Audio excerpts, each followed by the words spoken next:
Bueno, boa noite a todas e todos, benvidos a este acto do Foro Social da Mariña. E agradecer, por suposto, tamén a presenza de Rubén Lois González, pois aquí para expoñer a palestra. Como sabedes, o foro ven funcionando desde hai escasamente un ano, unha serie de temáticas que xa tedes máis ou menos unha relación ao longo dos últimos meses, celebradas en diversas localidades da Mariña. O foro nace como, ten a pretensión de ser un punto de encontro, un sitio de intercambio de experiencias, de debates sobre aquelas cuestións de carácter social que de alguma maneira nos preocupan como ciudadanos. Ten un objetivo fundamental que é traballar en valores democráticos e en dereitos sociais, fundamentalmente. Conscientes, digamos, da onda totalitaria que hoxe está presente cada vez máis no mundo, podedes mirar por Argentina ou por Holanda recentemente, con todo o que o comporta de perigo para o propio sistema democrático e de perigo para todos aqueles dereitos sociais acadados ao longo das últimas décadas por diversos movimentos sociais. Consecuentemente, hai un risco grave de involución e de represión. Nós non pretendemos suplantar, digamos, tampouco outros espacios de ocupación contra as mensaxes e os valores que transmite o fascismo nestes momentos. Non o pretendemos suplantar, pero somos conscientes de que de alguma maneira hai que facer unha intervención e un traballo social que en diversos niveis. Están os niveis políticos, institucionais, os niveis económicos, sociais, etc. E nos entendemos tamén que isto consiste en unha batalla cultural sobre valores, sobre dereitos, e hai que dar esa batalla tamén desde a perspectiva sociocultural. E isto é o que nos leva a organizar este tipo de actividades ou actos, neste caso, dedicado á vivenda. Non é a primeira vez que facemos algo sobre vivenda, porque recentemente estivemos en Burela, precisamente, estou mirando ahora a Marisé, que está sentada,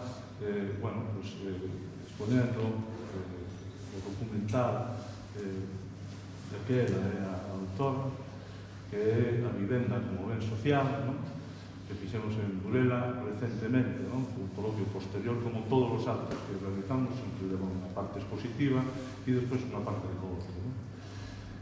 E retomamos e seguiremos retomando o asunto da vivenda, porque é unha problemática que nos parece fundamental. A problemática de acceso á vivenda é algo que falta neste país de ordenación territorial, a caída, etc.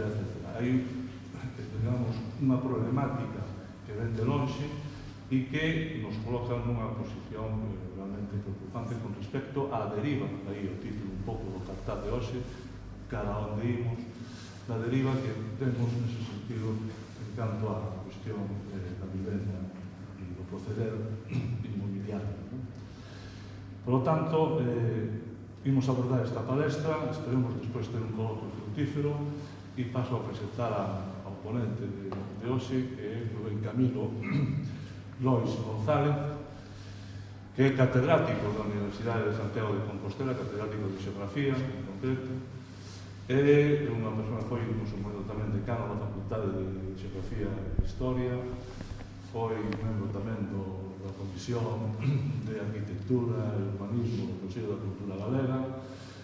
É unha persoa moi, digamos, aplicada á investigación das cuestións de carácter xeográfico, nomeadamente da ordenación do territorio, a xeografía urbana, se non me equivoco, coordina o grupo ANTO da USC, da Universidade de Santiago de Compostela, que dedícase fundamentalmente á ordenación territorial, e é unha persoa que ten críticas académicas con respecto a estas cuestións. É, así mesmo, neste momento, unha das persoas importantes no mundo con respecto a súa materia, a materia que imparte, ao vicepresidente, precisamente, da Unión de Xeógrafos Internacionais, a Unión Xeográfica Internacional, a que preside. Bueno, creo que é a persoa idónea, a persoa capacitada para impartir esta palestra. Creo que podemos tirar un bon rendimento da súa exposición e esperemos despois ter un coloquio entre nosotros con respecto a esta temática que nos preocupa. Sin máis, ten a palabra. Moitas gracias.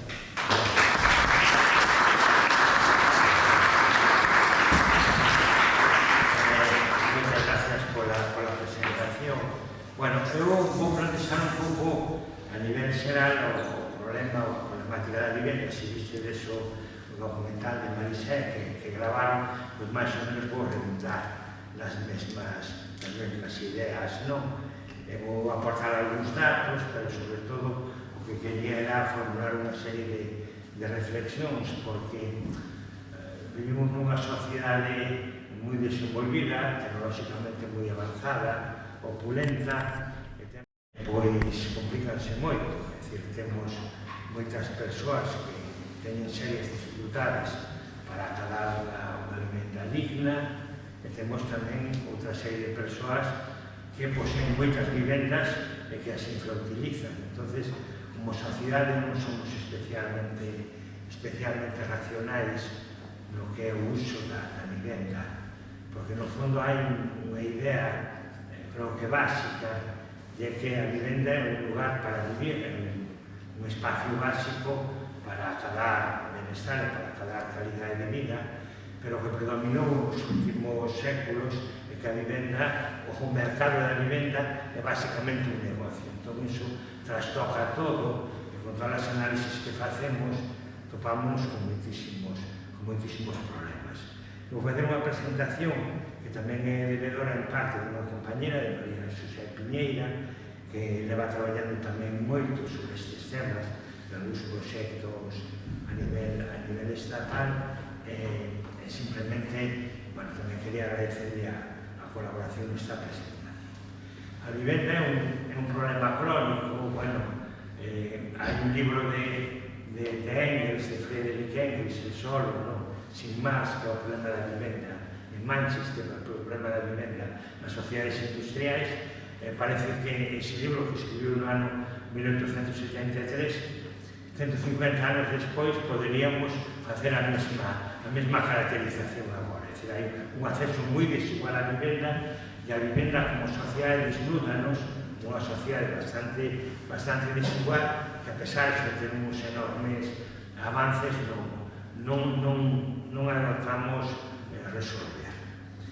É un problema que afecta ao conxunto do territorio.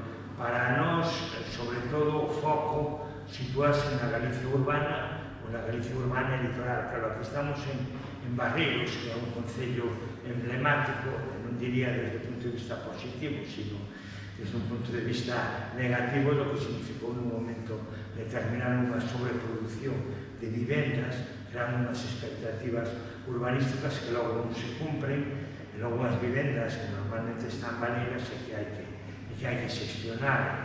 É un problema deste tipo, non tamén a Galicia litoral, pois asociaríase a Galicia urbana. E logo plantexar un pouco o contexto actual, onde hai unha serie de cuestións que mudaron. A vivenda ou a inversión inmobiliaria, hasta hai 15 anos considerábase a inversión máis segura. Decíase, bueno, pode ser que estemos con máis crisis ou con menos, se temos diñeiro, metelo en bolsa non é seguro, se metemos a prazo fixo, pois danos menos rentabilidade que o que pode ser a subida do IPC. Por lo tanto, compremos pisos, falamos casas, que iso sempre é un valor seguro que se vai a revalorizar continuamente. A partir da crise de 2008-2009, esa idea demostrouse que era completamente falsa. As vivendas, como calquera valor en bolsa, como calquera valor de investimento, pode subir e pode baixar. É dicir, baixou notablemente, foron as sociedades de tasación, foron tapando un pouco a desvalorización que hubo das vivendas, o do mercado inmobiliario, pero o mercado inmobiliario, por moito que diga, e por moita publicidade que se comente, sigue estando frío. Se había unha nova no periódico El País que decía que os fondos de investimento disminuíron un 55% o investimento en solo urbano e en vivenda. Isto Isto significa que xa non é un negocio, é moito máis complexo. Foi peor, cando falaba do prazo fixo, houve moita xente aquí en Galicia que lle dixeron que lle cambiaban o prazo fixo por un novo tipo de conta, non? Que eran, que chamaban as preferentes, as caixas de aforro, que era para investir e para financiar todo o que era o negocio inmobiliario, e moita xente, despois do pinchazo da burbulla inmobiliaria, perdeu ese dinheiro, se tiña aforrado, e moita delas sin coñecer onde tiña realmente que tipo de negocios tiña metido isto. E sempre se plantea o mesmo problema, de como podemos facilitar o acceso á vivenda. Hai sempre unha, como poderíamos dicir, hai unha ecuación. No mercado da vivenda ten que haber intervención pública. Canta máis intervención pública teñamos, máis regularemos o acceso relativamente racional á vivenda. Se o sector público se retira, como é a característica que temos tradicionalmente no Estado español, a vivenda se convierte nun gran negocio e acaba sendo un ben pouco accesible para algúns e moi accesible para outros, un ben que está basicamente descontrolado. Un 3% de vivenda pública, como hai no momento actual, ainda que antes das eleccións o goberno parecía que quería impulsar moita vivenda, pero foi un mes e agora levamos 6 meses o goberno oficioso, a ver agora que fan, vai haber un ministerio da vivenda, pero é un problema que hai que procurar resolver. Por qué? Porque a intervención pública non ten por que expropiar, non por que nacionalizar a vivenda, pero canta máis intervención pública, máis se enfría o mercado. E o mercado da vivenda necesita ser enfriado. E isto demostráronlo non experimentos que foron superados en Rusia ou en Europa do Leste ou en outros, sino en países moi desenvolvidos da Europa Occidental, como o Reino Unido, ou Alemania, ou Austria, os países nórdicos, onde hai unha intervención moi forte do sector público no mercado da vivenda, os concellos no Reino Unido, os concellos en Austria tamén, a administración central en Suecia, por exemplo, ten unha intervención moi forte no mercado da vivenda, en torno ao 50% ou 60% son alugueres promocionados polo sector público ou a construcción de vivenda social, permite ter un mercado privado que funcione máis ou menos ben, pero que non teña estes esquecementos de precios tan fortes, e un dereito básico que é o acceso á vivenda para as clases traballadoras e para as clases medias, solucionas. Para que soluciona iso, logo todo se pode mover moitísimo mellor. No caso noso, en España, poderíamos dicir, o Estado español é un pouco todo ao contrario. Temos problemas de acceso á vivenda. A vivenda é o principal gasto dentro das economías domésticas e sobran vivendas. Temos vivendas demais. Hai 30 anos, non se podía dicir isto, pero construíuse a un ritmo fortísimo desde os anos 60 e desde os anos 70. Nestes momentos temos un parque edificado superior ás necesidades da poboación, ainda que moita xente necesite ter dúas vivendas, ainda que moitas persoas formen fogares solitarios, vayan a vivir sós, e cada vez unha porcentaxe maior do total de fogares, pero hai patrimonio construído de sobra. Simplemente o problema que hai é que xestionarlo dunha forma máis razonable. Hai unha lógica máis ou menos tradicional en Europa, e é que se tendeu a considerar que se conseguía realmente acceder á vivenda comprando a vivenda, tendo dereito de propiedade en Galicia máis, porque moita xente temos casa ou imos herdar casa no futuro, entón o dereito de propiedade estuvo moi marcado. No momento actual, esta ecuación ás veces non é tan, podemos dicir que non é tan fixa, non é tan imprescindible ter unha vivenda en propiedade. É dicir, hai que relativizar moito un pouco esta cuestión, sobre todo nos contextos urbanos.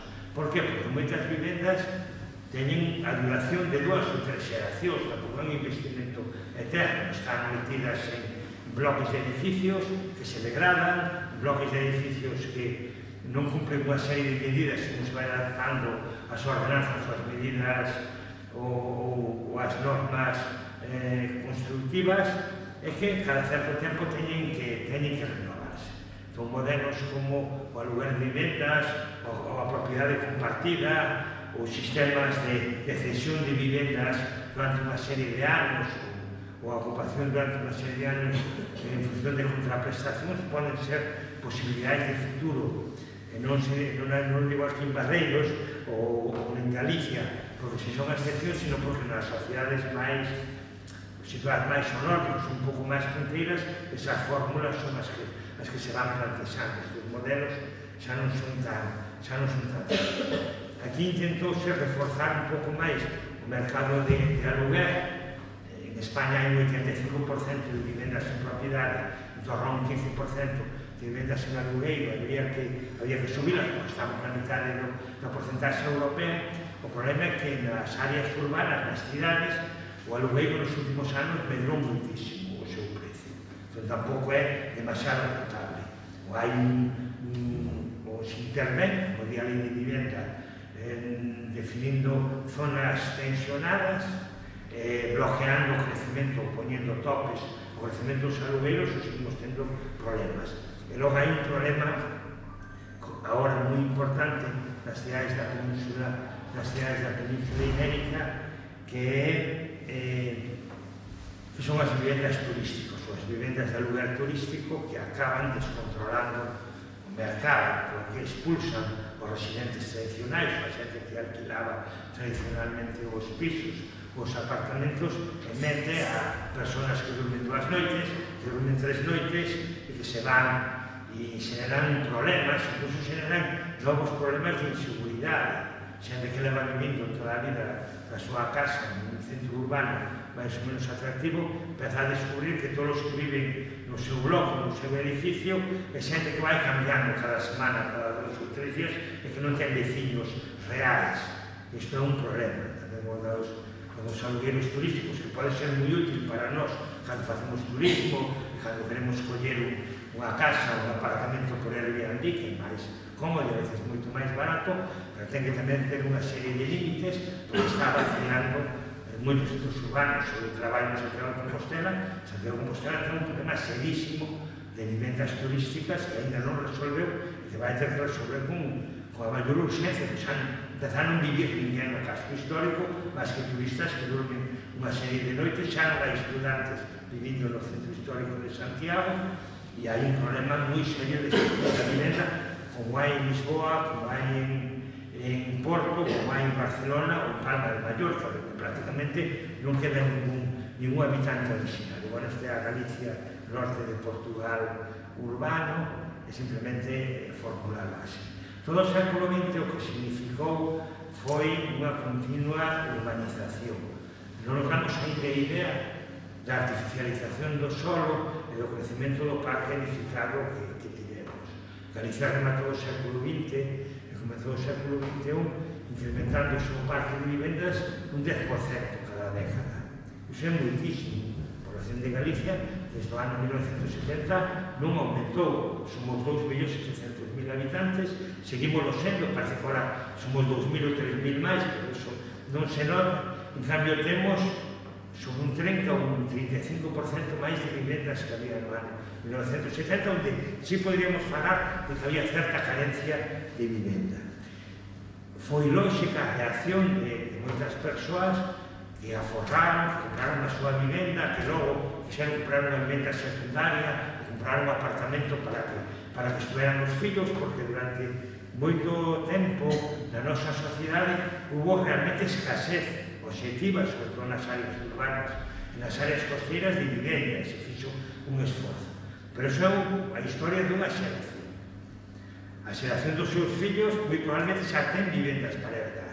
En algúns casos xa se plantexa o problema, aparte engadimos a compra de vivenda a un fenómeno demográfico que foi o control da natalidade, cada vez houve menos fillos, entón cada vez as herdanzas para a xeración anterior se dividen entre menos persoas, ou para os netos xa se dividen un pouco entre menos, e moita xente se acaba topando con que non só non necesita mercar vivendo, que necesita, pero non ten necesidade de vivenda, que hereda hereda 2-3 pisos, un lugar onde era o pai, outro lugar onde era a nai, e outro lugar onde se criou.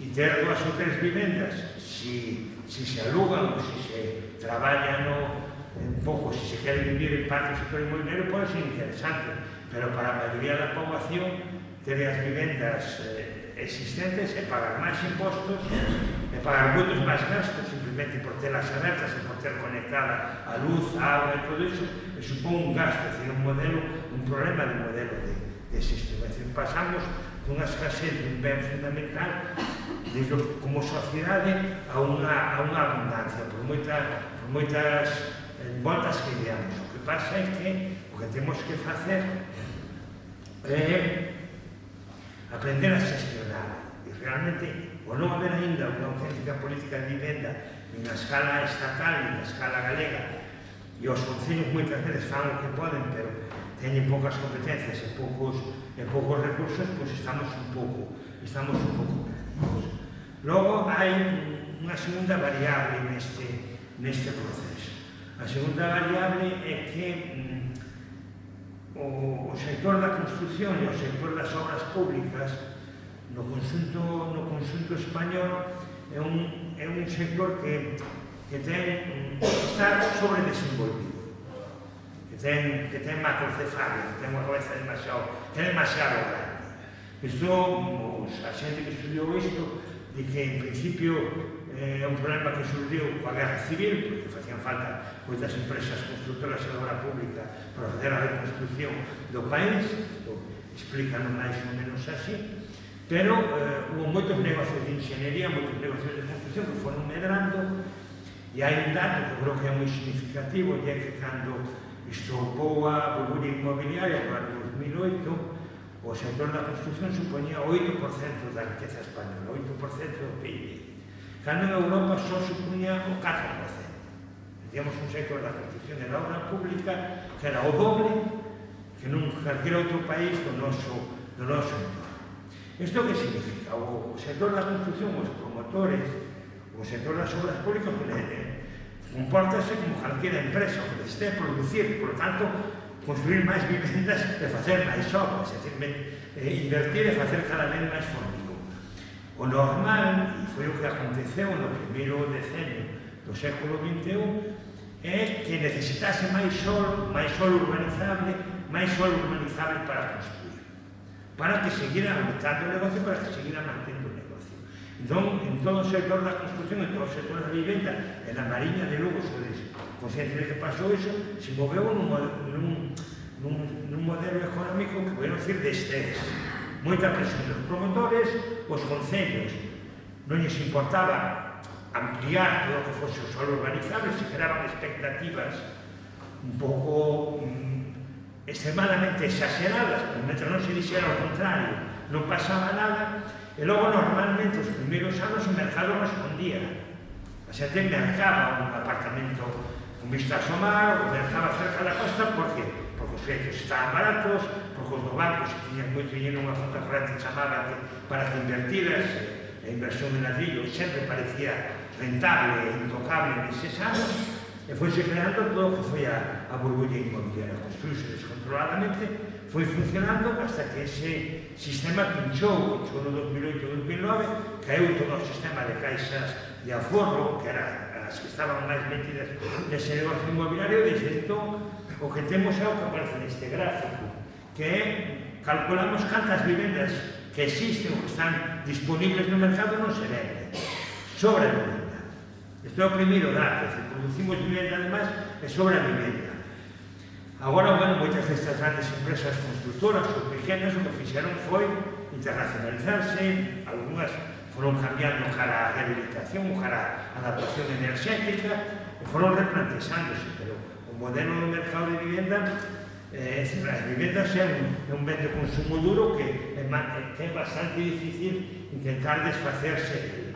Non hai iso. Isto non quer decir que teña que paralizarse a construcción, en algúns lugares fai falta, pero o principal problema é como xestionar o stock de vivendas que se sobreproduciron en momentos determinados, sobre todo na Galicia urbana e na Galicia costeira.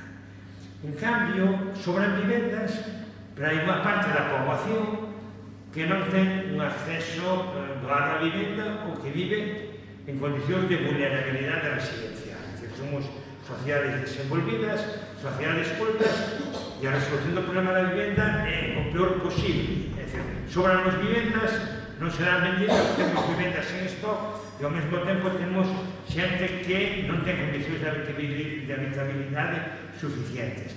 Non son porcentaxes excesivamente altos, pero sí existen. Nos levamos varios anos estudiando... Levamos varios anos estudiando e... varios anos estudiando e realmente chama moito a atención. Por un lado, sobran vivendas, temos vivendas, pero o ritmo, e na que baixou agora nos últimos anos, de desafiuzamentos, de desahucios, sigue existindo. Hai xente que non dá pagar as hipotecas, hai xente que non dá pagar os alugueres e que teñen que abandonar a vivenda que están residindo. Normalmente, buscan a vida, volven a vivir con algúns familiares, acóñenos en algún lugar, pero hai xente que é expulsada do seu lugar de vivenda. Ahora non é visible o problema, pero hai estadísticas das execucións judiciais e sigue existindo o problema. Cae un 30 ou un 40%, hai menos concentracións, pero temos un pouco ese problema. Nós tamén estudiamos en algunhas cidades estes últimos anos cales eran as áreas que tiñan problemas de vulnerabilidade social. É dicir, nas sociedades urbanas tomamos xente que ten as rentas moi xustas, que vive desa área de inserción social, que traballa simplemente unha serie de meses, e no mercado laboral vai ben, que lle costa moito traballo pagar os costes enerxéticos ao longo do mes. Intentamos relacionar coa xente que tiña problemas de malas condicións de habitabilidade. E si topamos que en todas as cidades existe sempre unha porcentaxe en torno a un 5 a un 10% da poboación que, aparte de problemas obxectivos de pobreza, hoxe creo que había unha campaña do Banco de Alimentos, é dicir, que hai xente que, desde que non o diga, ten que solicitar para poder alimentarse, para poder chegar a fin de mes, tamén ten problemas desde o punto de vista de vivir en unhas condicións por debaixo de os estándares normales para unha poboación europea. É dicir, non pode desenvolver un consumo normal de enerxía, un consumo normal de electricidade, non pode pagar o recibo da luz, etc. E máis ou menos se sigue e vinculase moito a problemas de vulnerabilidade social. Entón, temos unha sobreproducción e unha stock de vivendas, temos un conxunto da poboación que habería que pensalo, pois cando insistimos que ten que haber políticas públicas e que realmente é necesario que esta poboación vulnerable se lle dé certa solución. España tiña chabolas a finais dos anos 70, nos comezos dos 80, e fixáronse moitas vivendas sociais e erradicouse prácticamente o chabolismo nas grandes cidades, nos anos 90, algunhas un pouco despois, por a medida non hai unha situación tan grave, pero hai un problema de vulnerabilidade, pero ainda así o mercado sigue funcionando autónomamente. Entón, hai stock de vivendas, é dicir, isto para calquera que estudiara primeiro de economía capitalista non ten moito sentido, pero é como funciona, é dicir, sobran vivendas, hai necesidade, hai unha parte da población que non compra vivendas, pero o precio de vivendas sigue incrementándose. Entón, normalmente vemos que o mercado da vivenda funciona autónomamente. Móvese moito por expectativas, estimúlase ou sobreestimúlase ao comprador, e o que é moi importante con as vivendas, que dá moitas facilidades, que ten moi boas condicións, en aquelas partes do mercado da vivenda que se queren colocar no mercado, acaban producindo unha sobredemanda, podríamos dicir, un pouco artificial, por lo tanto, suben os precios. Esta é a evolución dos precios por metro cuadrado en España e en Galicia, e hai unha tendencia máis ou menos regular ao crecemento. Os precios en Galicia non están demasiado altos, pero, bueno, non se friga o mercado. E hai un montón de vivendas baleiras. Temos algún tipo temos algún problema. E iso, sobre todo, o que repercute é na nosa vida, porque, claro, é o principal gasto que temos ao longo da nosa existencia. Nós utilizamos estadísticas de cantos anos de traballo teño que dedicar para mercar na vivenda. E fixemos, bueno, os que traballamos nisso facemos mapas, non? Entón, un catalán, un madrileño, un vasco ten que dedicar máis de 20 anos, penso que é o que pon aí, bueno, máis de 10 anos, da súa vida a traballar para comprar unha vivenda. Os galegos nos movemos entre 7 e 10 anos, pero sigue sendo un esforzo enorme. Entón, o que se plantexaba, cando se desenvolvían políticas públicas de vivenda, era que o normal na sociedade desenvolvida, este é un debate que se deu no urbanismo británico e no alemán, é que debemos dedicar entre un 10, un 12, un 15% do noso salario a gastos en vivenda. Pero iso non supón máis que dedicarle 4, 5 ou 6 anos da nosa vida de traballo para pagar o lugar onde vivimos. Estamos en cifras que duplican, que triplican esa cantidad. Este é, por decir, o gran gasto que se nos plantexa. E además non me sabe eso, que en certa medida se alterou. Descendeu, moderouse esta situación desde a época de crisis. En a época de crisis, cando o pinchazo da burbulla e a reducción de créditos se nos botou en riba, hubo xente que tiña que pagar unha parte sustancial do seu salario para facer frente ás hipotecas. Estos son datos oficiales do INE, da Sociedade de Transacción, do Ministerio de Fomento, que é o que nos movíamos. Moita xente na vivenda en aluguer tiña que dedicar iso, un 40, ten que dedicar un 40 ou un 50% do seu salario. Entón, iso é un problema bastante serio.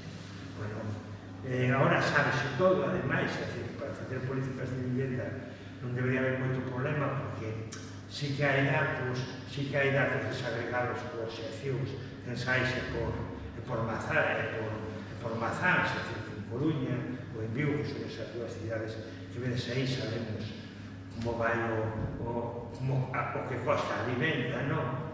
Bueno, estas son os restos das cidades galegas, está Ourense, está Santiago, está Lugo, Ferrol, aparecen por aí. E, bueno, máis ou menos se poden establecer tamén cálculos do que costa o aluguer sobre o salario que ten unha persona, un salario medio en función do mapa das rentas, porque tamén agora a Facenda dá o mapa non nos dá os datos de renta do que declaramos a Facenda, e dá os datos desagregados por sección censal e pode-se correlacionar unha cousa con outra. Con todos estes datos encima da mesa, nos podríamos saber que tipo de actuación se poden desenvolver, pero fai falta que as administracións públicas tomen medidas en relación con isto. O debate é, seguimos tendo un sector que funciona no libre mercado totalmente e que provoca estes problemas, ou que di a Constitución de que a vivenda é un dereito dos cidadáns e ao que cumplimos. Este é o debate máis ou menos fundamental que se procesa.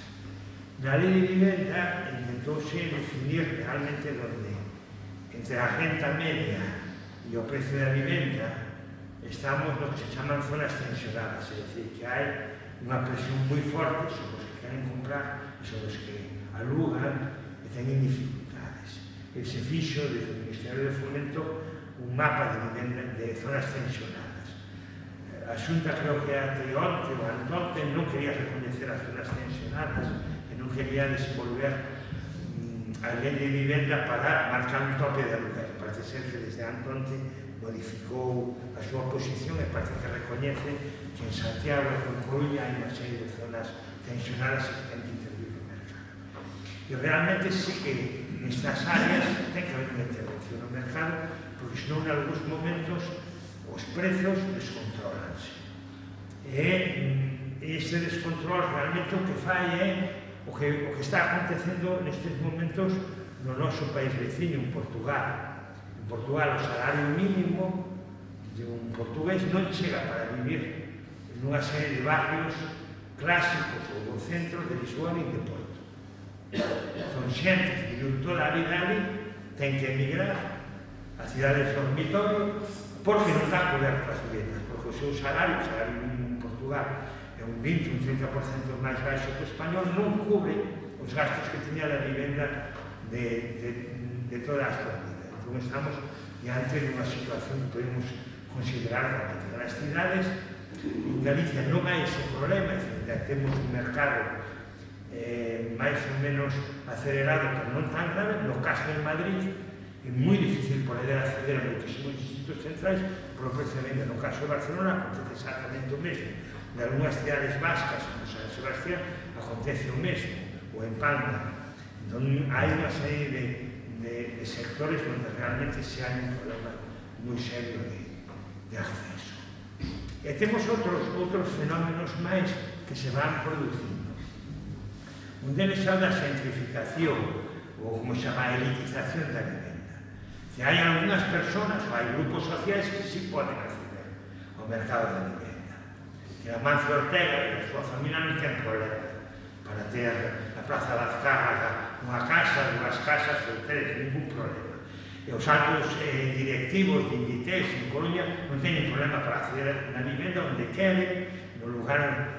Que acontece? Que temos outro problema asociado, de que hai zonas moi atractivas, moi boa calidade de vida dentro das cidades ou nas áreas costeiras, donde só acceden as persoas que teñen unha renta alta ou medio alta. Temos o fenómeno da gentrificación. Son áreas da cidade que están moi ben, que están moi cuidadas, que teñen calidade de vida, que teñen todos os beneficios, pero onde 80 ou 85% da poboación non ten acceso a vivenda. Temos fenómenos de gentrificación. Isto sucede moito en centros históricos que están moi valorados. Santiago ten problemas reais de gentrificación, sectores da cidade alta da Coruña teñen este tipo de problemas, e non digamos algunhas zonas do centro de Barcelona, do barrio gótico de Barcelona, ou algunhas áreas máis ou menos centrais, clásicas de Madrid, do barrio de Salamanca, ou de outros sectores centrais, cerca da Praza de España, ou da Rua Princesa, etc., onde a maior parte da poboación xa non pode hacer. Non é un mal maior, ou sea, non é un grave problema, pero o normal é que os sectores da cidade, na medida do posible, por lo menos os que traballamos en urbanismo, nos gustaría que teñan certa mistura social. As cidades sempre tuveron certa mistura social, sempre foi bon que vivira xente maior con nenos ou con xente nova, e estáse perdendo por esta actuación por este funcionamento do mercado da vivenda moitísimo da diversidade humana. E logo, pode ser o fenómeno contrario, que é o abandono.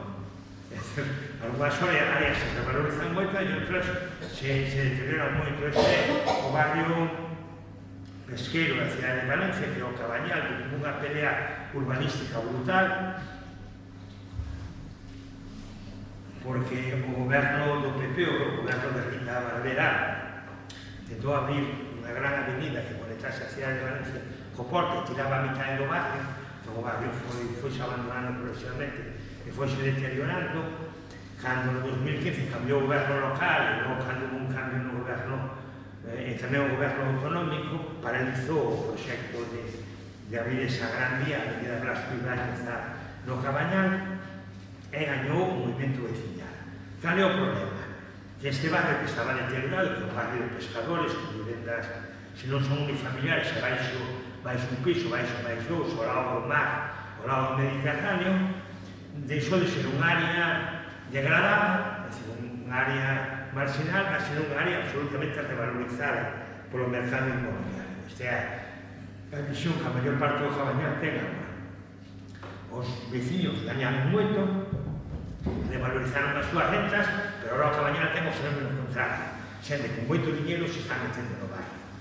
E os propietarios moitos venden e se van a vender a outro lugar. É dicir, o mercado, se non ten unha certa vigilancia, poden producir fenómenos que pasen da degradación á revalorización. Moitas das nosas cidades hai operacións para degradar determinadas zonas, para mercar máis barato e logo para revalorizar. Isto pasa, por exemplo, o barrio do Raval en Barcelona, onde mesmo parece ser que hai alguna empresa inmobiliaria que mete ocupas, que construye arcopisos para expulsar aos residentes, logo compra toda a mazá ou compra toda a vivenda e fai unha promoción inmobiliaria para vender apartamentos e pisos de luxo porque están ao lado do centro de Barcelona. Houve zonas no entorno do Orzán, na Coruña, que estaban moi degradadas e que en 2 ou 4 anos hai unha promoción inmobiliaria que as revalorizan e as converten en áreas residenciais máis ou menos de luxo. O casco histórico de Vigo, que se foi revalorizando, a veces estes fenómenos danse non en lugares tan bellos. Isto non é malo, que se revaloricen en os barrios, pero en certa medida deberá haber unha certa vigilancia pública para que non pasemos dun extremo a outro e para que non só o diñeiro sexa o que risa o mercado da vivenda ou o mercado urbano. Este é un pouco problema, porque ao final as cidades, o mercado da vivenda é onde se dirixe boa parte do capital ou do diñeiro.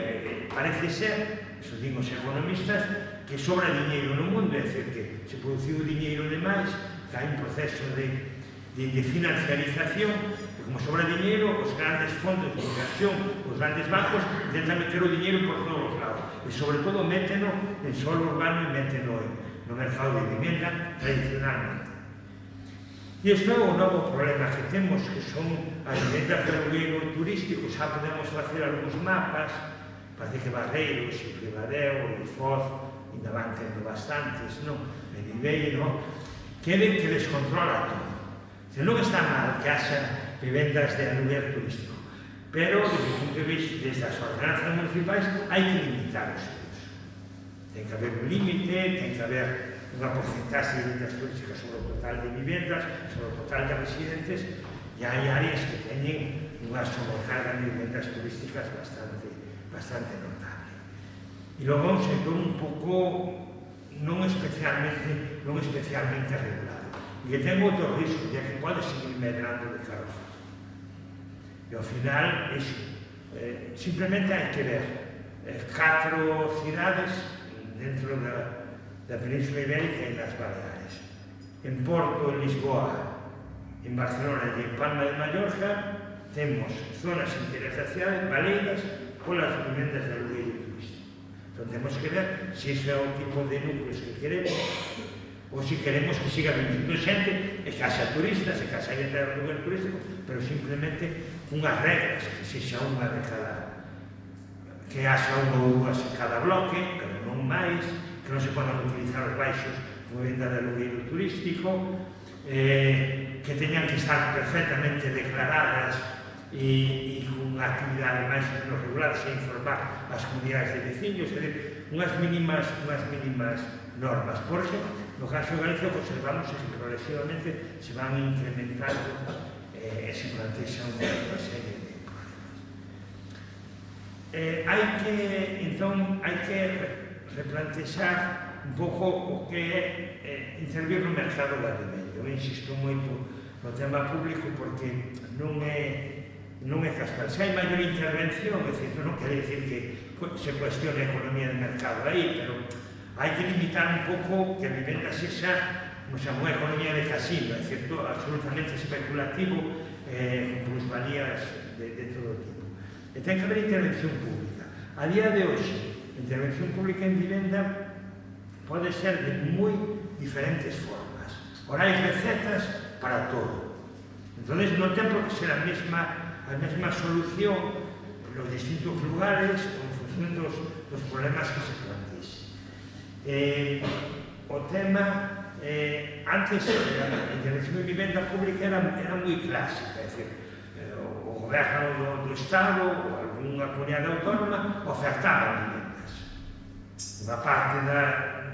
Unha parte do solo ou do patrimonio do solo se dedicaba a creación dun polígono de vivendas sociais, ou de casas baratas, ou de vivendas de formación pública, dependendo de como se dirixiran. Esa era a única fórmula. Agora as fórmulas poden ser un pouco máis variadas. Non hai necesidade de vivenda, hai que construir ou hai que desenvolver algún tipo de emprendimento, pero hai mecanismos como obrigar a que sobre os novos desenvolvimentos urbanísticos unha porcentaxe se destine a vivenda social, que é un mecanismo máis socorrido, pero en outras ocasións simplemente o único que hai que facer é presionar sobre os propietarios das vivendas baleiras para que as saquen en forma de aluguer ou en forma de venta ao mercado. Se sobran vivendas, hai moitas vivendas baleiras, poden moverse. Noutras ocasións poden ser solucións como a que antes das eleccións de maio propuña o goberno, pero que ao final non desenvolveu, pero agardemos que a desenvolva, e é que un montón de vivendas que están en mans do Banco Malo da Sareb se movilicen. Non son as mellores vivendas, son vivendas que se tuvo que facer o Estado por conta delas, porque non eran valoradas polo mercado xa, pero temos, por exemplo, moita poboación nova que quere emanciparse da súa casa cando ten un traballo que quere acceder a unha vivenda ainda que sexa moi modesta. Se nos movemos 10.000, 30.000 vivendas, 50.000, podemos dar a opción a unha primeira vivenda.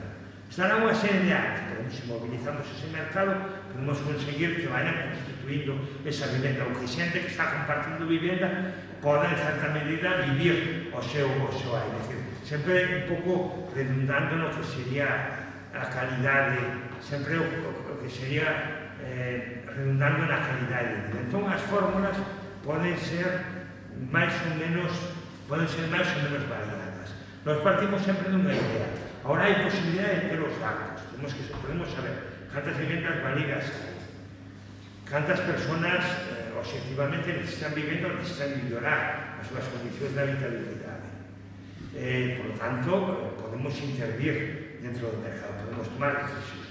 Mesmo podería haber lógicas de intervención a escala municipal ou a escala comarcal, é dicir, podemos establecer un conjunto de intervencións e definir iso. Pero ten que haber política pública de vivenda. E nestes momentos non existe a política pública de vivenda. Non hai, se nós votamos contra de que concellos fan política pública de vivenda no Estado español, eu casi non toco ningún. Moi pouco, porque é un tema moi incómodo, moi dificultoso, que moitas veces non dá votos, senón que os quita, e é un dos elementos que se foi excluindo da política municipal. Os servicios sociais cúmplense ben, podense personalizar determinadas áreas, pero a política de vivenda non hai moito. Eu lembro-me de que estive nunhas jornadas sobre o plan especial de Santiago, que me convidaron cando Santiago gobernaba un goberno da esquerda, tamén outro, pero cando gobernaba a Marea, e a xerente do Consorcio de Santiago, que é unha técnica que traballou a maior parte da súa vida en gobernos do PP, que non era sospeitosa de posicións socializantes, dixo, bueno, aquí temos o mosteiro de San Pablo, de monxas de clausura, no medio da cidade de Santiago, que só ten 13 monxas, que son latinoamericanas, porque a orde que a resenta non quere deixar o galego, que ten moito valor inmobiliario, e como consorcio nós podemos intervir, axudar xunto co Concello e con outras institucións, pagar unha concesión, é dicir, pedir que nos cedan o seu uso, podemos facer 200, nas celdas e nos espacios, 200 apartamentos pequenos para xente nova que se quere emancipar ou para estudiantes universitarios. Intervimos na vivenda e enfriamos o mercado da aluguer. O dixo ali no debate con boa intención. Eu lembro que estaba concelleiro naquele momento e cambiou de tema. E disse, bueno, é unha prova de que falamos de moitas cousas, pero en determinadas operacións que non son tan complicadas, porque hai pezas de vivenda que o consorcio tiña mecanismos para emprender a rehabilitación, que non lle costar nada, se poñía unha parte, e non se intervén. Ao mellor os estudiantes non votaban en Santiago, ou a xente nova non valoraba tanto eso, pero hai un conxunto de intervencións en vivenda para persoas que as eleccións non son tan complexas. Eu agora tamén penso a Marixé, porque falamos algunha vez de que a xente máis maior moitas veces se levou toda esta política de que hai que metelas en residencias, non? Que é un proceso de deshumanización. En moitos países o que se fan é construcción ou rehabilitación de vivendas para que vivan un xeito cooperativo e compartan unha serie de servicios junto cos servicios públicos dos concellos. E outra parte da población que pode ter demandas non demasiado sofisticadas de vivenda, pero demandas de habitabilidade e de calidade en relación coas súas características residentes. Hai que ver un pouco estas cuestiones, pero sempre asumindo que é un dos elementos máis ou menos importantes. E logo hai moitísimos mecanismos. Aquí hai unha lista, como se poden servir as vivendas baleiras, se poden subir tranquilamente os impostos.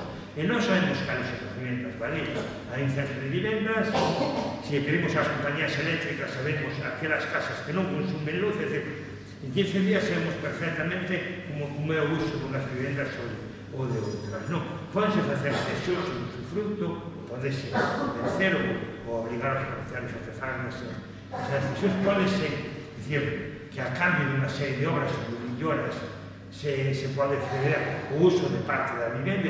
Hai todo tipo de fórmulas ensayadas en distintas cidades e distintos barrios que se poden utilizar. Simplemente procurar desenvolver un pouco iso. E logo sempre, o que se insistía moito, e foi unha das peleas que hubo no goberno anterior, o aluguer non pode pasar os seus precios dunha cantidade do que ingresa unha parte da población. Para clases traballadoras, para a xente nova, o que non se poda pagar máis do 30% do salario no aluguer, ten que ser, por decir algún xeito, unha obriga, dicindo de algún xeito moral. Hai pactos que están ben, que se están tomando e que implican gasto de dinero público. Agora van descontar o precio das autoestradas galegas o 70%, pagando peaxes das obras. É dicir, é o Estado o que paga, o que non vamos a pagar nós como consumidores en Santiago, Lalín, na autovía de Carvalho, as que teñen que pagar aquí en Galicia, tamén en parte das... Ben, o mellor hai que ter algún tipo de axudas para que non pase este precio no caso dos alugueres. Pero partindo sempre da mesma idea. A vivenda non pode ser o principal gasto, non pode impedir que a xente viva ao seu xeito, que a xente nova se emancipe, que a xente maior viva con unha certa calidade de vida, e ten que haber unha intervención das administracións públicas para que se desenvolva un pouco iso. Para que hai fórmulas de vivenda cooperativas, mediante mecanismos de cesión, é un pouco como foi evolucionando iso. E logo, como se chama? E logo decimos que está todo máis ou menos localizado. Tamén en algunhas ocasións se pode manexar o tema de vivendas para recolocar un pouco a poboación. É dicir, nós temos un problema moi severo de despoboación na Galicia rural e interior, temos moitas vivendas baleiras na Galicia rural e interior. Tamén temos claro que a xente pode asumir as veces desplazamentos de 15 ou de 20 minutos para ir ao seu centro de traballo de media hora, e o miramento tamén que xogar en políticas de asentamento de nova poboación residente en relación con aqueles lugares que teñen máis vivendas baleiras, máis vivendas disponibles. Outro problema é xa o ir rematando. Cando hubo a burbulla inmobiliaria construíse moito, hubo moitas urbanizacións que se empezaron e non se acabaron. Isto son fotos de Galicia, non hai que ir moi longe. O problema é logo quen quen fai a decisión disto?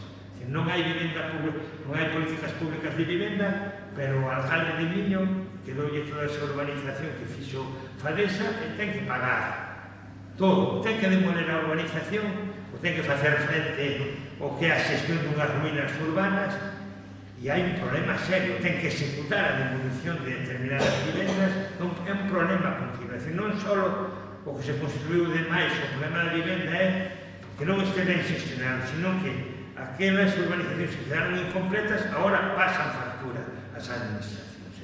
É un problema que tamén se precisa.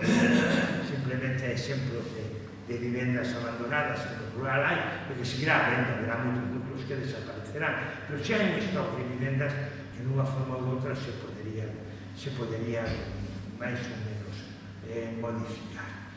Fixamos unha vivenda turística, un pouco desordenadas as diapositivas, fixamos Santiago de Compostela, como temos un gravísimo problema. Entraron as vivendas turísticas e subiu o mercado de aluguer. Isto non pode ser. Non pode non haber pisos de aluguer porque a xente está especulando. Claro, dá moito máis alquilar un piso por Airbnb ou alquilar a turistas, pero que dé moito máis para o propietario está ben, pero a administración ten que intentar regular eso.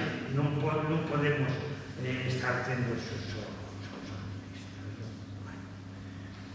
Hai nalgúns casos se realizaron solucións cando hai demanda de vivendas provisionais, como se habilitan contenedores para facer vivendas, ou como se intentan compartir vivendas colectivas e novas ofertas, sobre todo para a población nova ou para a población senior que necesita acceder por menos unha vivenda en certas condicións.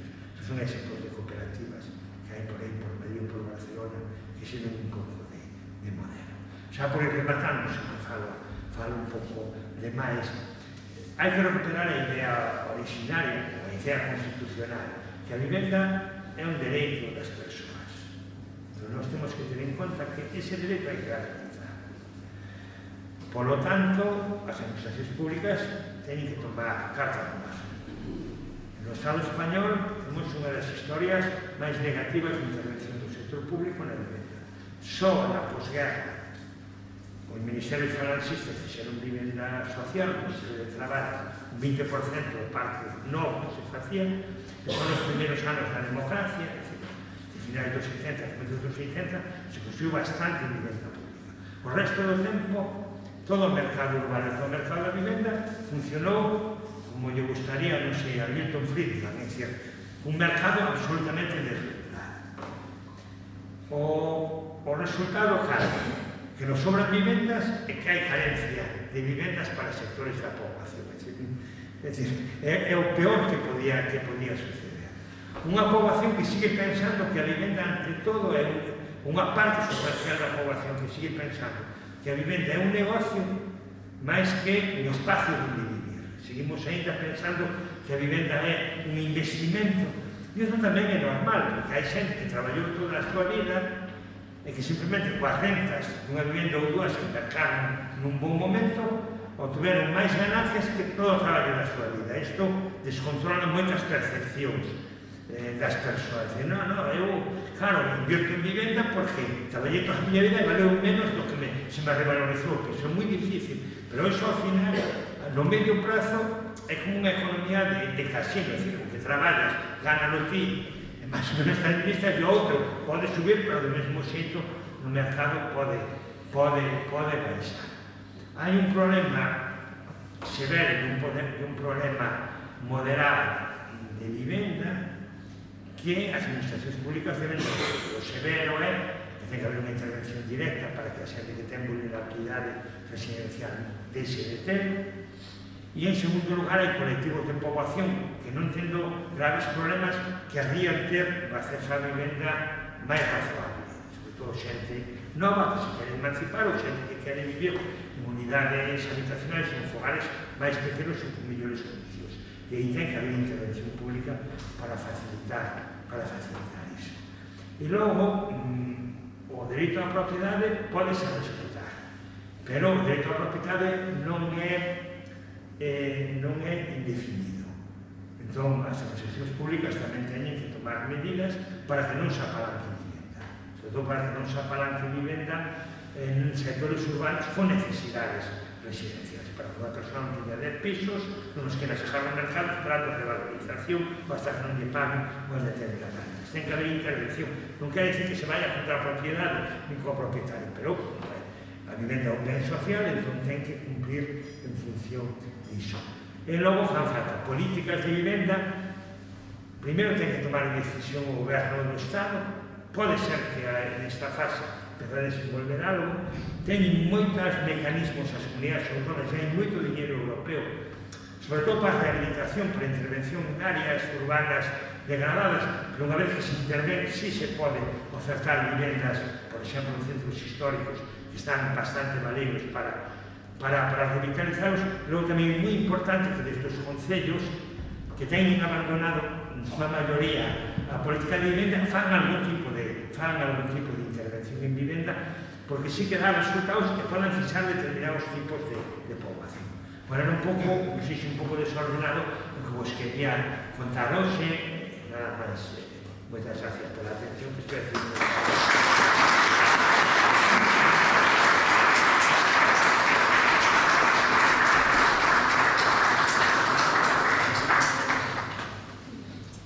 Bueno, gracias pola intervención, Rubén.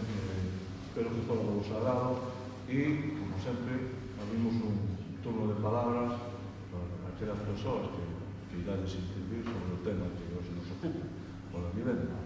Vivimos nunha zona que, evidentemente, temos unha problemática que non só nas grandes cidades temos problemáticas de vivenda nese sentido. Hoxe por hoxe, a mellor atopar un arrendamento, un alugueiro, pois, unha localidade como Viveiro ou tal, é complicado, incluso Ribadeo, por aí, non? Unhas condicións económicas, tal. Si queres un arrendamento que de alguma maneira que continue no tempo, non esporádico, seña para estabilizar, empezan a aparecer ese tipo de problemáticas tamén, e temos unhas vivendas galegas tamén así. Os últimos datos que eu mirei con respecto son de 2021, penso, nos últimos censos de vivendas, na localidades da Mariña temos un montón de vivenda galeira, temos bastante vivenda tamén de ocupación, digamos, ocasional, non? Que se corresponde cos períodos vacacionais, fundamentalmente, non? Pero ese problema o temos aí, e temos o problema de que o acceso da vivenda pues, sigue sendo complicado, dificultoso, e o dereito que se establece no artigo 47 da Constitución Española pues, sigue de alguma maneira sin cumplir, porque todo o mundo temos un dereito a disfrutar de unha vivenda, non? Digamos así. E non se cumpre. Entón, bueno, abramos a cuestión e posibles alternativas. Eu podo empezar con alguna pregunta tamén nese sentido, non? Hasta que punto, bueno, a política do Estado evidentemente é así, non? E a lei de vivenda que saliu agora, pois, bueno, non sei hasta que punto vai a dar solución a esta problemática, non? A lei de vivenda galega aborda, está adaptada ás novas realidades que nos plantexa vivenda. Que capacidade temos, por exemplo, a propia comunidade autónoma de incidir no mercado? O sea, dereito de tanteo, retrato, expropiacións, bueno, este tipo de cuestións que están aí e demais. Por empezar. As comunidades autónomas, na hora de xestionar a política de vivenda, teñen prácticamente todas as competencias. Se poden facer o que consideren oportuno.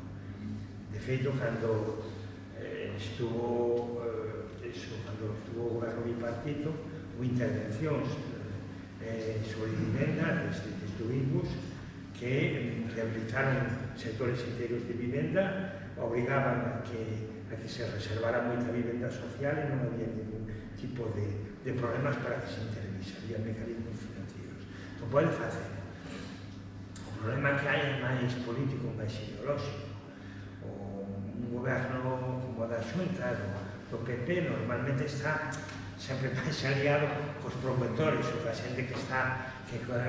Entonces, di que a vivenda debe regularse polo mercado, que para que se abarate o precio da vivenda sempre hai unha ecuación que é falsa.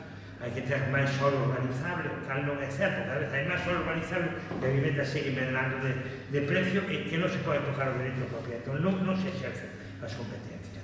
Eu traballo ás veces, teño o trato persoal coa xente do IBUS, sobre todo nos resurbe nas intervencións integrais nos centros históricos, e eles teñen moitos mecanismos financieros, teñen moito dinero nos instrumentos para intervir, pero dirixido a centros históricos, básicamente. Pero teñen en áreas onde hai planeamento especial, eles poden intervir, poden mercar vivendas, poden canxar vivenda con patrimonio municipal do solo e poden ofertar esa vivenda a determinados grupos de población. Que pasa? Pois que, por decirlo de un xeito, non aceleran. Van onde lles cae ben o tema, onde hai demanda, pero non aceleran demasiado o tema. Pero sí que o poden desenvolver sin ningún tipo de problema. Pero é unha decisión política, é dicir, supoño que é coherente, é dicir, eles responden pola súa clientela, ese é o problema, non? Pero, como se di, pero sí que teñen competencias para poder intervir, hai competencias para poder intervir as vivendas baleiras, é dicir, non hai especiais problemas co amparo da lei de vivenda estatal agora, co desenvolvemento si se podría intervir sin maiores problemas, por lo menos para movilizar un número sustancial de vivendas que enfrías o mercado, pero non é un falta de exercicio de competencia. Tamén hai unha cuestión, que é o que decía antes de Santiago, que cando goberna a esquerda tampouco se atreve a hacer unha política diferente. O sea, entrouse nun círculo vicioso de que mentras non empeceu, ninguén o fai, non? E ese é un pouco o problema, pero pode facer. Palabras, joder. Nos concellos tamén podemos dicir algo. Eu ia preguntar, precisamente nese sentido, que mecanismos pode haber nos concellos pequenos como Barreiros, máis alá de plans de rexión ou as ordenanzas que poden facer vinculadas ao rexión, que mecanismos pode haber? A respecto do tema ideolóxico, outro día na Asamblea CEGAM houve un debate sobre isto, dos relatorios, o alcalde de Curtis, que era o que estaba ali, defendía precisamente iso que decías, que o problema era que non había solo e que se exixía para urbanizar o solo en núcleo rural as mesmas cesións e os mesmos requisitos que noutros. Entón, se defendía unha diferenciación nisso, claro, evidentemente, desde Barreiros, de feito, tuvemos aí un rifirrafe, Pódense facer políticas proactivas e logo tedes mecanismos tributarios. O primeiro deles é detectar cales son as vivendas baleiras infrautilizadas que se podrían mobilizar cara ao mercado e se poden gravar máis desde o punto de vista impositivo. Ou pola vía positiva hai este conxunto de vivendas baleiras, nos interesaría mobilizar unha porcentaxe delas mediante sistemas de aluguer ou mediante sistemas de cesión.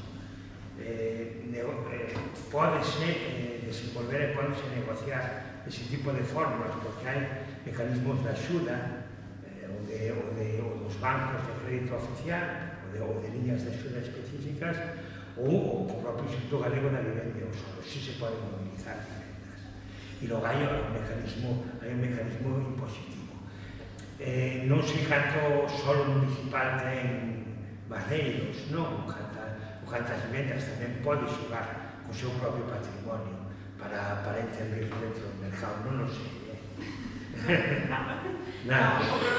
O problema de Barreiros, non quero centrar o debate aquí, ven máis polo tensionamento das vivendas de uso turístico e a imposibilidade de acceso real a alugueiro ou a vivenda, incluso polo tipo de vivenda. Pero eso mediante ordenanzas podéis limitar. Eso tenéis que intervir mediante ordenanza y regular. Lo normal es poder negociarlo, pero hay que aplicar. Penso yo, Vamos a ver, a xente que ten vivenda de uso turístico non creo que a maioría sexan residentes en Barreiros, non? Non. Por eso, entón é máis fácil intervir, non son votantes. Que sempre é un pouco... Aquí é máis unha cuestión de medios que de... Claro, o problema é unha cuestión de medios. Claro, é unha cuestión de medios. O control, por eso falaba dos concellos, non tanto como competencias, sino como posibilidades reais. Como controla o Concello de Barreiros ou o Concello de, non sei, de Cerro as vivendas de uso turístico? Eu creo que, vamos a ver, para nós non é moi complicado detectarlas, Bueno, hai que facer un estudio, pero en 15 días ou un mes saben as vivendas de uso turístico. É un problema de ter xente que faga o rastreo, non é moi complicado, además, coa localización exacta onde está. Vamos a ver, na lógica do goberno municipal non será feito, pero digo, nós que somos máis ociosos na universidade, xente que faga prácticas, que están estudiando, sí que pode rastrear, é dicir, un mes un rapaz de prácticas de alguna carrera sí que pode levantarla, porque non é moi complicado, metodológicamente non é complicado. Digo por dar ideas,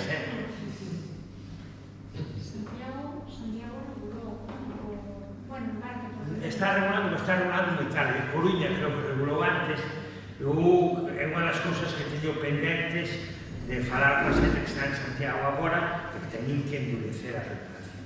Teñen que tomar medidas bastante drásticas. Eu sei que, por exemplo, no beneficio que di a norma é que o dedican todo o edificio a uso turístico ou senón un edificio de 6 pisos, por exemplo, pois alquilarse para uso turístico o segundo, pois non sirve.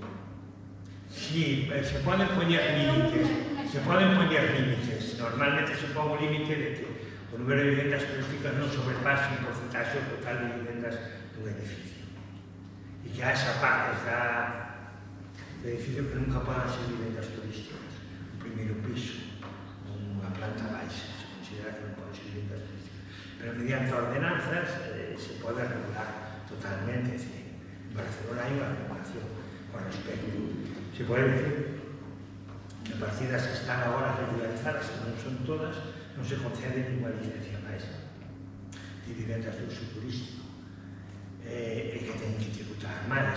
Entón, por aí sí que se intervene no mercado. Pero hai que aproveitar, sí que pode ser facer, hai que pasalo por pleno e hai que introducir os criterios.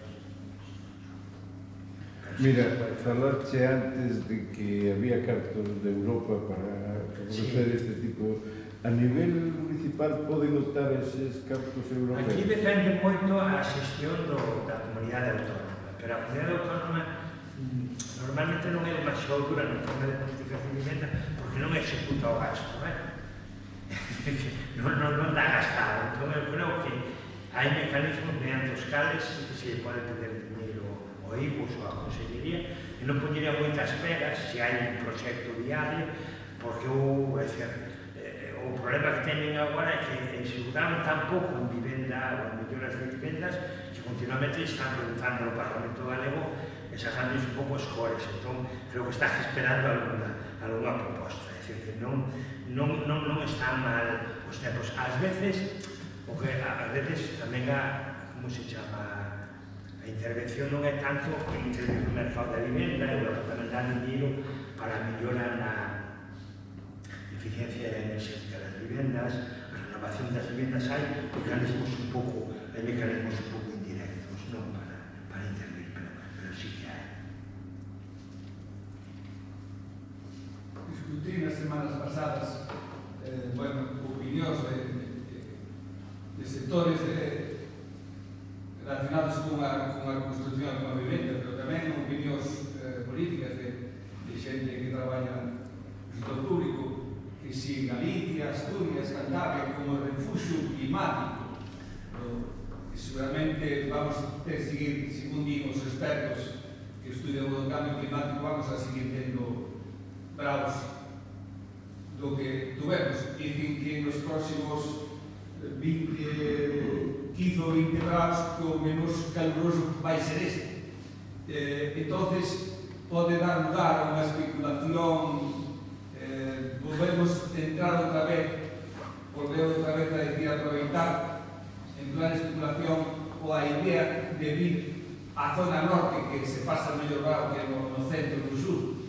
Sí, vamos a ver, nos últimos 3 anos é certo que o crecimento do turismo en Galicia e Asturias son os territorios que teñen máis expectativas de crecimento e os territorios que non teñen máis futuro para desenvolver o turismo. Iso é certo que hai unha variable climática real, pero non nos esquezades. Isto significa que no Estado español do 82% das pernoctacións turísticas que había en 6 comunidades autónomas, Cataluña, País Valenciano, as dúas islas, as Islas Baleares, as Canarias, Andalucía e Madrid, se pasou ao 77%, é dicir, tampouco engaña.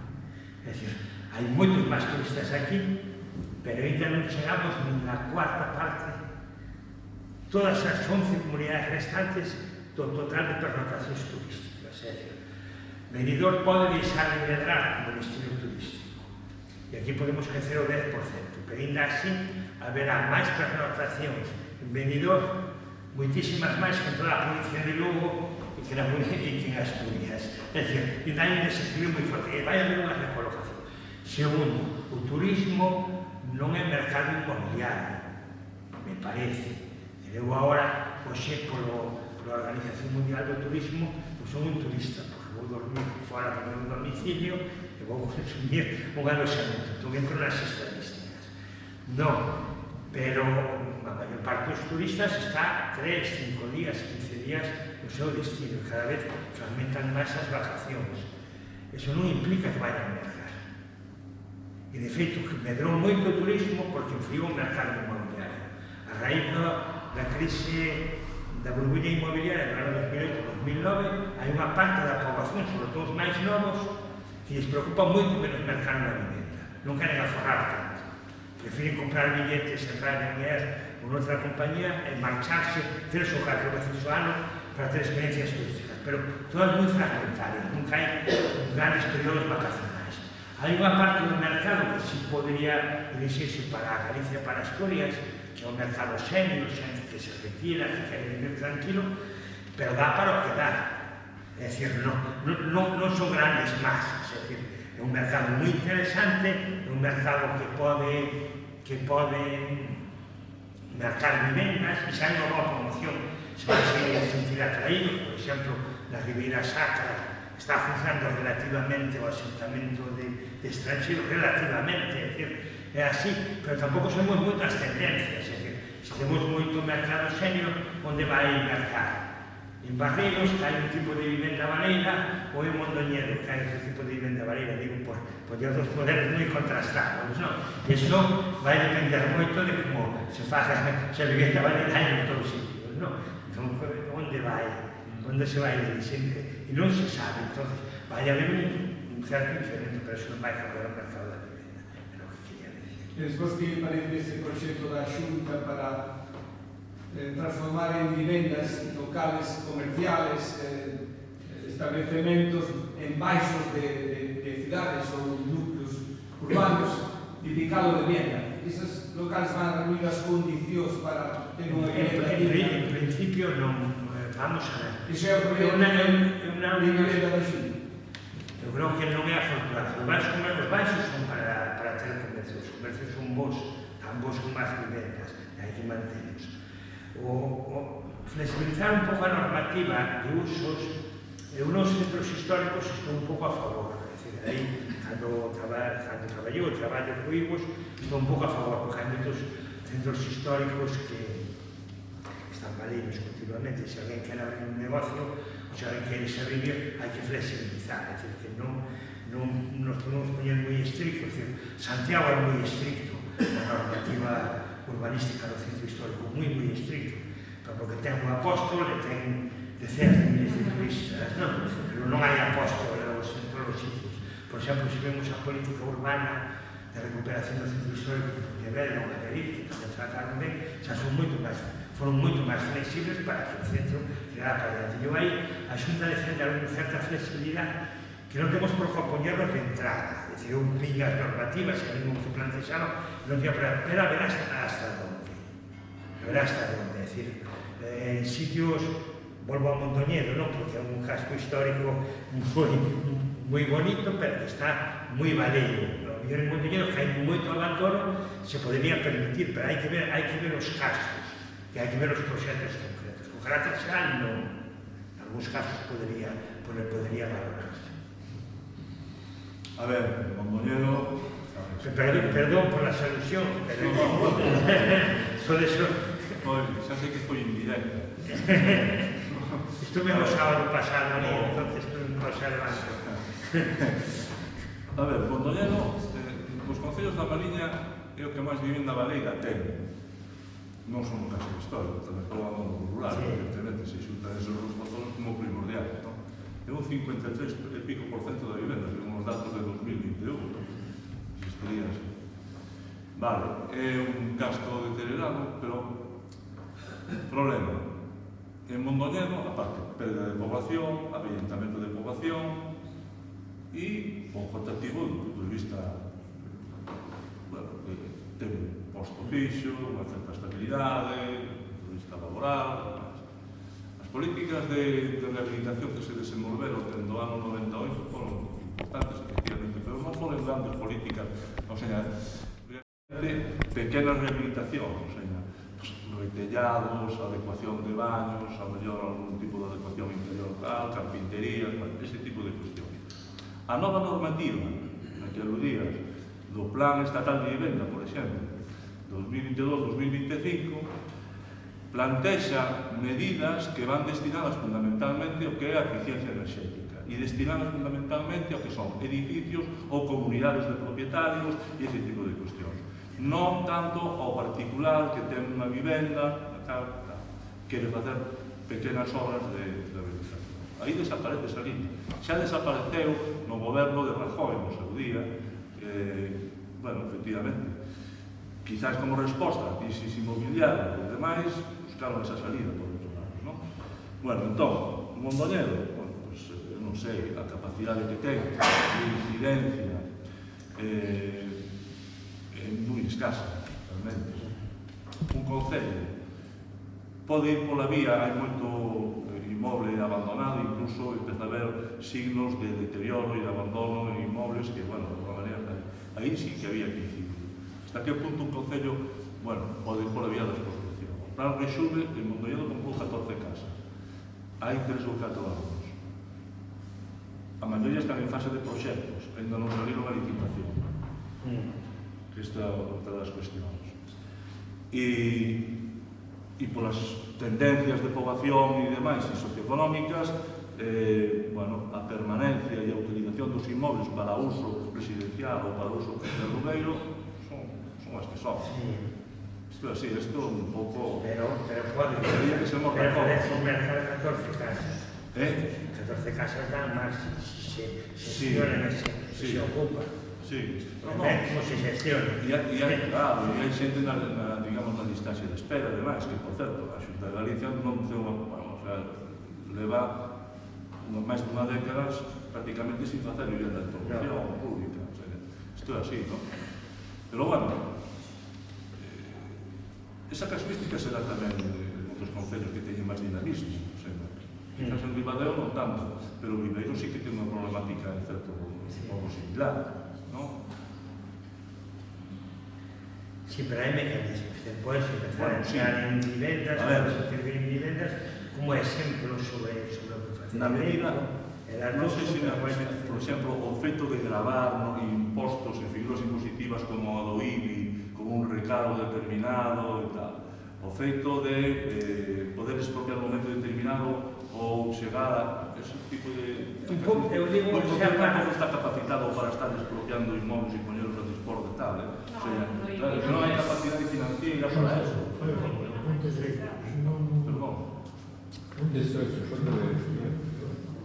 Bueno, non sei, a todo isto, a onde queremos chegar? a que a vivenda sexa un ben social, a que a xente poda ter unha vivenda onde poder desenvolver a súa vida, bueno, este tipo de cuestión.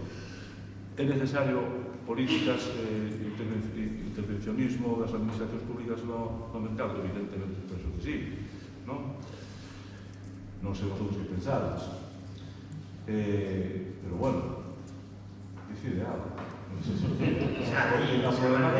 A problemática estamos prácticamente todos. O sea, cando mirei os datos dos últimos censos de vivenda en poboación, é un pouco alarmante. No yo tengo 53 e pico de vivenda vale. Viveiro ten un 34 e pico. Non, os concellos de interior son os que máis ten, porque está o factor do abandono rural que, de alguna maneira, bueno, pues, é importante, non? Ten un peso importante nesa porcentaxe, non? Pero, bueno, Barreiros, por exemplo, ten un 32 e pico de vivenda vareira e un 20 e pico de vivenda de uso ocasional, non?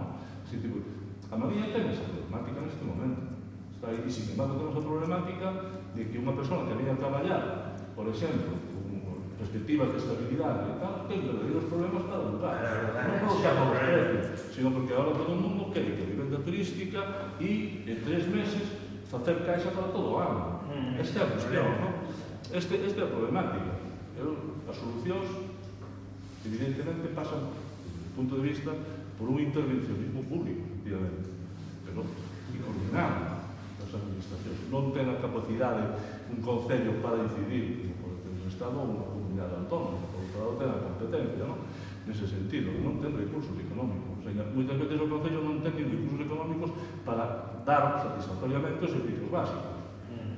O sea, esta é a cuestión, porque este é un problema eterno. Os concellos teñen un problema de financiamento, pero prácticamente dende o inicio, dende a legislación do 85, en materia de régimen local, sigue tendo esa problemática.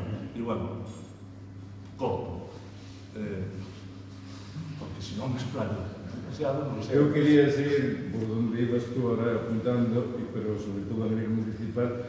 Falabades antes como é posible coñecer en cualquier concello da Mariña cales son realmente os pisos dedicados ao apartamentos turísticos. Eu pregunto, a miña pregunta é bastante inserma.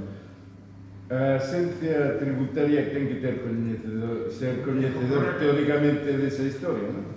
Si está legalizado, sí. Pero hai moitos que non están legalizados. Hai varias fórmulas de buscarlos. Normalmente hai algúns que están registrados como vivendas de lugar turístico, entón con iso registro xa sabes onde están e cartografías.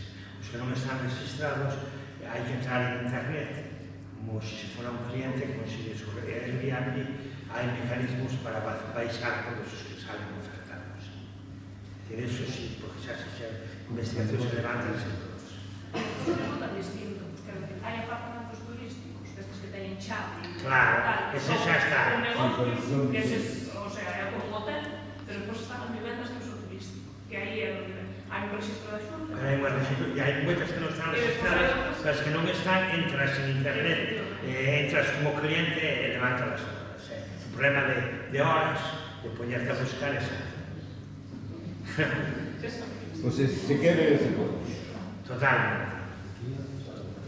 É interesante porque se fai esa búsqueda tamén a xente que normalmente as vivendas de lugar turístico son un pouco opacas desde o punto de vista tributario, moitas son irregulares, non se declaran os ingresos, e é unha fórmula que as administracións presionen para que se mova algo dese. É dicir, meten un poquinho de medo. En todo caso, o falo do pago, pero tamén hai unha parte de negociación que se pode negociar como habilitación unha parte desas vivendas, sobre todo propietarios que teñen máis dunha vivenda, eses procesos de lugar que poden destinar porcentaxes a unhas e outras, por iso xa é máis ir ao concreto para poder mobilizar a vivenda. E como se pode saber se todas teñen licencia de actividade? Como se... Están registradas as licencias de actividade, tamén que hai un registro de empresas de actividades turísticas, hai un registro de vivendas de uso turístico, hai un registro de quen cotiza ou non a facenda, é dicir, agora datos hai, e que se preserve o anonimato do propietario, que as direccións salen facilmente onde está, non? Pasa que hai moitos datos que leva tempo facer unha búsqueda, leva tempo, pero consíguese un concello non é complicado. Fin. Sí, segundo o tema este do control, teño observado con experiencias próximas que apareceu unha nova fenda relativa ao tema, que está gastando moito na xente nova, sobre todo se están buscando os primeiros cabalos, os estudantes, que é a fenda de alquilar por habitacións, que realmente agora, e ademais temos que fazer autocrítica socialmente, porque históricamente neste país pois vivíamos da terra, cando o sistema nos fundeu a terra, pois poñemos os servicios promotores, convertímonos en vendedores de pisos, agora que temos fillos e netos, los queremos mandar ao mercado laboral, e a realidade resulta que nosotros mismos, que somos promotores, topamos unha bofetada tremenda, porque as xeracións futuras non poden acceder á vivenda. E esa fenda chamase neste caso, como xa empieza a vela nas vilas grandes da Mariña, chamase alquiler por habitacións. Eso realmente é posible controlalo. Eu sei que a nova lei, como é unha fenda, non o preveu ou non o quixo prever, pero é posible controlalo os mecanismos que ten a Xunta actualmente, porque eu sei que os concellos é inviable, non poden controlar eso, ten que ser unha administración supralogada. Hai unha forma de controlar eso e permitir unha expresión, irles a chepa ou irnos a chepa a nós mesmos, que somos aqueles que queremos aproveitar lamentablemente o produto de toda a nosa historia socioeconómica que nos aboca o sistema que vivimos, nos aboca a exprimirnos a nós mesmos. Hai algún control que ahora mismo sexa viable para que a xente nova poida acceder sin comprar a un alquiler digno, poida desenvolver as súas labores como estudiante ou como traballador en precario. No, ese tipo de datos sí que es muy opaco, muy difícil de detectarlos. Yo creo que prácticamente imposible que te hagas inquéritos, así como hay veces los turísticos saben, pues eu non sairía. ¿Qué acontece? Como yo dentro das políticas de vivienda a nivel municipal, ten que estar a ofertar. Eu falaba antes do mosteiro de San Pablo de Santiago. O mosteiro de San Pablo non creo que o espacio que tiñan as monxas para vivir fra un gran espacio, pero si se poden facer o que poñeu aquí que é o cohousing, que fixese un espacio conxunto para que vivan 4 ou 5 mozos nunha vivenda que teñen os servicios comuns, pero non a idea de que un propietario aluga, senón que se son unha oferta para que vivan un xeito cooperativo con intimidade e con independencia de cada uno. Creo que ese tipo de xestión de algunhas piezas, de algúns pisos, desde os concellos ou concellos con propietarios, de acordo con propietarios, sí que se podría levar a cabo, é dicir, controlar. Ao final do lugar te vas a habitación e estás ali, pechado vas a dormir simplemente. En cambio, se ti usas a vivenda e tens acceso, tens unha serie de acceso a servicios comuns ou todo un edificio podes destinarlo a eso, sí que se pode facer. O se debera de facer. Que os concellos poden facer iniciativas de tipo promocional para actividades. Claro. Pero no mercado actual hai un tipo de control por parte da Xunta. Non hai ningún control porque non teñen acceso a esos. Eses datos pasan e absolutamente desapercibidos. Non é posible que o... Aí isto é un xogo. Xa. É un xogo. Se entrades en internet, é moi fácil. Inicialista. Alquilo piso, alquilo habitación. Vades ver, sumades. O que vale na habitación e sumades as habitacións que ten un piso e duplica ou triplica. Por eso está baixando o alquiler social integral da vivenda no seu conxunto, está subindo o alquiler por habitacións. É unha mazada máis, é unha fenda máis, a xente nova, ademais desa osmosis que hai entre alquiler turístico e alquiler social. Porque, por exemplo, na Mariña, podemos comprobar, non? Na Mariña podemos ahora mismo un teléfono de alquiler social e vais a dicir, sí, non hai un problema, pero deixamos no mes de maio, ou no mes... Quen controla iso? Quen controla esa cosa? Quen controla o alquiler por habitacións? É moi complicado. Se aparecen páginas de aluguer, sí que se pode rastrear, é complicado. Además, podes entrar no idealista, e sí que se vais a os datos, pero non sabes que parte do mercado está controlado, e é máis complicado. E é unha pregunta redundante, porque volvo á fundamentación de que é cuestión de vontade política, nada máis. Claro, creo que non hai vontade política. E a vontade política non hai de conseguir concienciarnos de que hai que cambiar gobernos. Non hai volta de sinceramente. Se non cambiamos gobernos ao forza con o noso voto, isto é inviable. Isto colapsa. Non hai política. Eu, do meu punto de vista, é moi pesimista. Confío tamén de experiencias personales de carácter público. Algunos de vos sabedes que eu fui durante un tempo concello de urbanismo nun dos concellos limítrofes deste do concello de Foz, donde todo este problema mazou antes da crisis do 2000. Intentouse, non se conseguiu, porque non había vontade política. Ningún. E non había vontade política porque a esquerda do seu conxunto ten medo de presentes. Son moi poucas as experiencias no país onde hai que sacar iso sumido.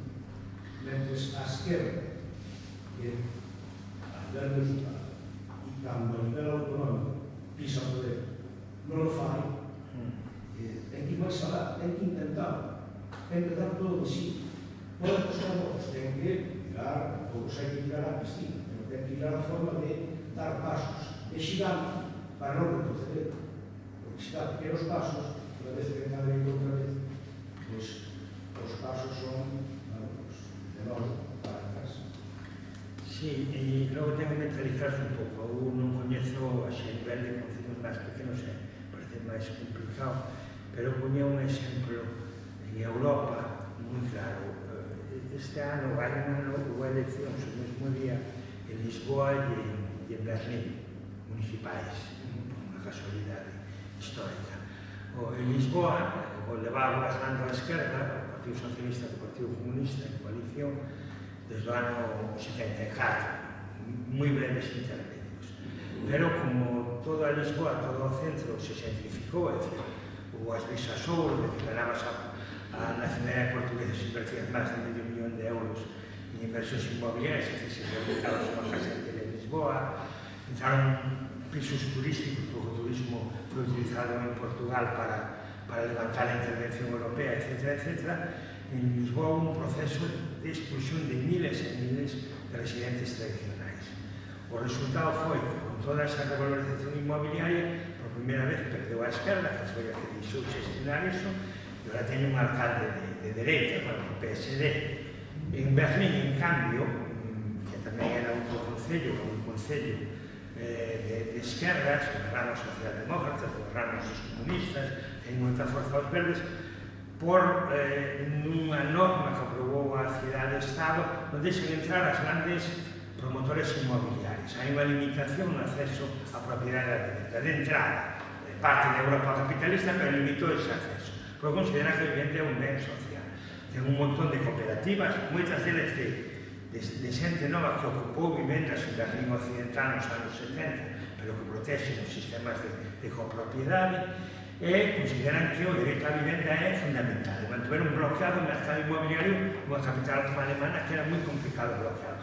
E nas últimas eleccións, o partido máis votado foron os socialdemócratas, o segundo foron os verdes, e a dereita estaba moi atrás. Por qué? Porque a xente, a nivel municipal, respondía moito en relación con políticas de vivenda, é dicir, a xente non quere ter que afogarse pagando a vivenda nunha cidade. Entón, ese é un exemplo do que acontece, digo, a nivel urbano, non? Aquí na Mariña, creo que pode ter outra casuística, pero intervir na vivenda é mellorar as condicións de vida da xente.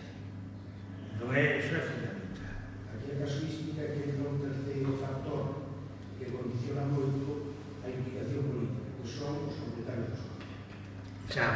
Os propietarios dos solos sí que son ou están pensados igual que o concello. Pero condiciona moito as políticas municipales.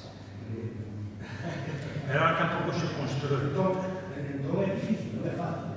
Pero ahora tampouco se está construindo moito, está se construindo moi pouco. Xa non hai un gran escenario que España ofrece grandes promocións inmobiliarias, mas non se necesita. É dicir, agora sí que non se necesitan promocións fixadas.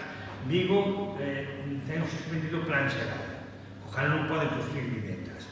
Desde que non pode construir vivendas, o alcalde está oxeante inaugura a iluminación nocturna para ter contenta a población. E sigue sin construir, e coa Navidade de Vigo salen residuos sin ningún tipo. E ten bloqueado o plan xeral, que dedícase a outra parte da xestión que é facer festas, non? Entón, é así, non construir. Entón, non hai unha demanda real de novos solos urbanizables, basta en casos moi concretos que se poden determinar. Entón, os telos do sol poden estar moi ilusionados con telos solares, pero a maior parte dos solares que se teñen agora non se van a mobilizar no futuro, non compensa. É dicir, a interacción ten que ser sobre o que está xa construído, sobre o espacio construído.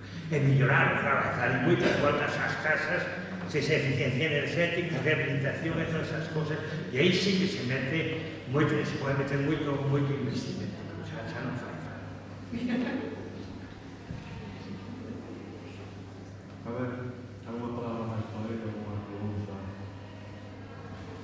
Non sei se vistes este domingo pasado sobre o tema da vivienda, que tipo sabe encontrar vivienda da que na illa de Ibiza, en Salvaje, presentou o gozo, non? Sí. As autocaravanas, as tendas de campaña, as habitacións, que é un auténtico problema donde hai tanto rico en Ibiza para que os que van a traballar para eles teñan donde residir, non? É que ese é o problema. Hai nos sitios onde vivimos ricos, que hai moitos, Ibiza é o exemplo de turismo de élite, é unha isla onde van, pero a os ricos non podemos ir todos en temporada alta.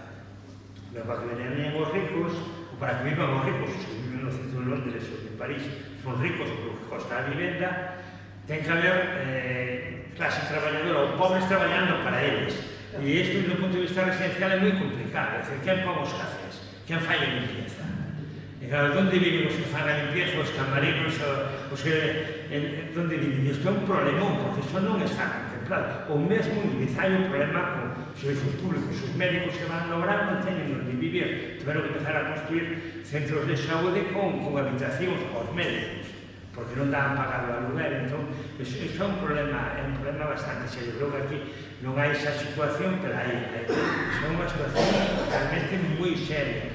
En Londres, por exemplo, hai executivos que non viven en Londres durante os 4 días a semana, porque os voos están moi baratos, ou viven a 200 km no Reino Unido, e que alugan unha habitación, como o caso que contaba, dormen nunha cama calquera e logo teñen unha mansión, unha casa inteira onde eles viven. Deberá facer un bloqueo no mes de xullo e agosto, e todos estes traballadores que teñen traballo ao aluguer aquí en Barreiros, e bloquearles a toda esa xente que non tuveran ni cociñeiros, ni camareiros, ni servicios do fogar, ni limpiadoras, ni nada. Bloquearles todo. O que pasa é que os salarios que cobran son moi altos, entón, que non durman ben, durman en calquera lado, é xente que vai unha serie de meses a facer caixa. Entón, tamén hai ese tipo de traballadores por necesidade, non? En 3 meses ou en 5 meses levantan todo o ano e poden levantar a familia, entonces, váyase o asunto. Pero bueno, non aparecían tampouco todos esos salarios tan bons, un cociñeiro sí, un camarero mellor, pero non é só o salario, por exemplo, no sector hosteleiro, a ver, a xente se traballa máis horas das que debe. Co cal está todo o tempo ou traballando no entorno do negocio, entón gasta menos, entón hai máis posibilidade de aforro sobre salarios iguales que en outro sector. O sea, a sobreexplotación tamén implica aforro, non? Se estás 12 horas, se dan de comer, estás ali as horas ou por ali as horas que non traballas, te estás con unha prisión que non gastas. Digo para aforrar, Bueno, se non hai nada máis, agradecemos a presencia de Nobis hoxe aquí, a súa deferencia e a súa disponibilidade, no primeiro momento, por disposto a acudir a este recóndito lugar da periferia galega.